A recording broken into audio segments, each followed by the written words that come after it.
ఓం నమో నారాయణాయ నమశివాయ. మహాభారతంలో వనపర్వంలో వచ్చేసి ఈ భూమి మీద ఉన్నటువంటి తీర్థక్షేత్రాలు పుణ్యతీర్థాలు వీటన్నిటి గురించి మన పులస్సుడు ఈయన భీష్మునికి చెప్తున్నాడు కదా. కంటిన్యూ చేద్దాం. యాగాలు చేయించడం వేదాధ్యయనం అక్కడ చేస్తే మృత్యుశోకం పొందడు. అక్కడ ఇసుక పుష్పాలు జలం స్పృశిస్తే మృత్యు సమీపించిన శోకాన్ని పొందడు. ఎక్కడంటే అది త్రిశూలపాణి శివుని స్థానమని ముల్లోకాలలో ప్రసిద్ధి చెందింది. అదేంటిది?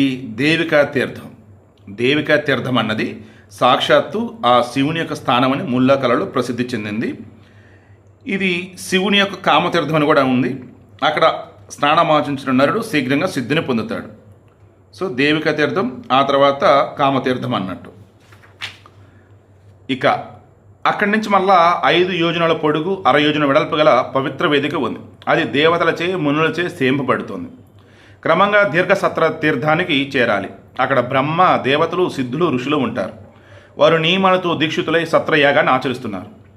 ఆ తీర్థయాత్ర చేస్తేనే యాత్రికులకు రాజసూయ అశ్వమేధ యాగాలు చేసిన ఫలం లభిస్తుంది. ఆపై శౌచాది నియమశీలుడై మితాహారుడై యాత్రికుడు వినసన తీర్థానికి వెళ్ళాలి. అక్కడ సరస్వతీదేవి ప్రచ్ఛన్నంగా సంచరిస్తూ ఉంటుంది. అక్కడ మిగిలిన చమసోద్భేద, శివోద్భేద, నాగోద్భేద తీర్థాలలో సరస్వతి దర్శనం పొందుతాడు. చమసోద్భేదంలో స్నానమాచరించి అగ్నిష్టమ ఫలాన్ని గైకొంటాడు.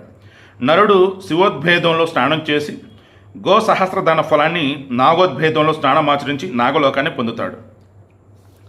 రాజేంద్ర, దుర్లభమైనటువంటి శశయాన తీర్థానికి చేరి స్నానం చేస్తే సరస్వతీ నదిలో ప్రతి సంవత్సరం కార్తీక పూర్ణిమ నాడు శశరూపంలో దాగిన పుష్కర తీర్థాన్ని చూడవచ్చు.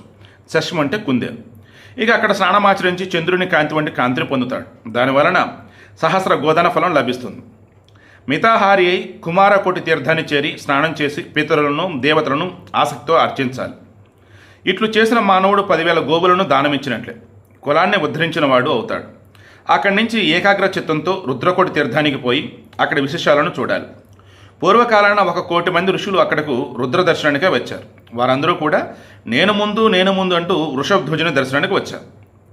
యోగీశ్వరుడైన శివుడు యోగాన్ని ఆశ్రయించి ఆ ఋషులందరి ముందు వారి శాంతి కొరకు 1,00,00,000 శివలింగాలను ఆవిర్భవింపజేశాడు. వారు ఎవరికి వారే తమ శివుణ్ణి ముందుగా చూసినట్టుగా భావించారు. వారి పరిశుద్ధ మనసులకు సంతుష్టిని పొంది శివుడు వారికి వరాలను ఇచ్చాడు. ఈ రోజు నుంచి మీ ధర్మాచరణం పెరుగుతుంది. ఈ రుద్రకోడితో స్నానమాచరించిన నరుడు అశ్వమేధ యాగ ఫలాన్ని, కులోద్ధరణాన్ని పొందుతాడు. అక్కడి నుండి పవిత్రం, లోక విఖ్యాతమైనటువంటి సరస్వతి సంగమ తీర్థానికి వెళ్ళాలి. ఆ ప్రదేశంలో బ్రహ్మాది దేవతలు, తపోధనులు కేశవును ఉపాసిస్తుంటారు. చైత్ర శుక్ల చతుర్దశి నాడు జనులకు అక్కడ చేరుతారు. అక్కడ స్నానం చేస్తే ఎంతో బంగారం లభిస్తుంది. పాప విముక్తి, బ్రహ్మలోకం ప్రాప్తిస్తాయి. ఋషుల సత్రయాగాలు పరిసమాప్తమయ్యే అవసాన తీర్థానికి చేరి నరుడు గో సహస్రదాన ఫలాన్ని అందుకుంటాడు. సో ఇది ఇప్పుడు తీర్థక్షేత్రాల గురించి. ఇక కురుక్షేత్ర తీర్థాల మహత్యం ఉంది, అది రేపు డిస్కస్ చేద్దాం.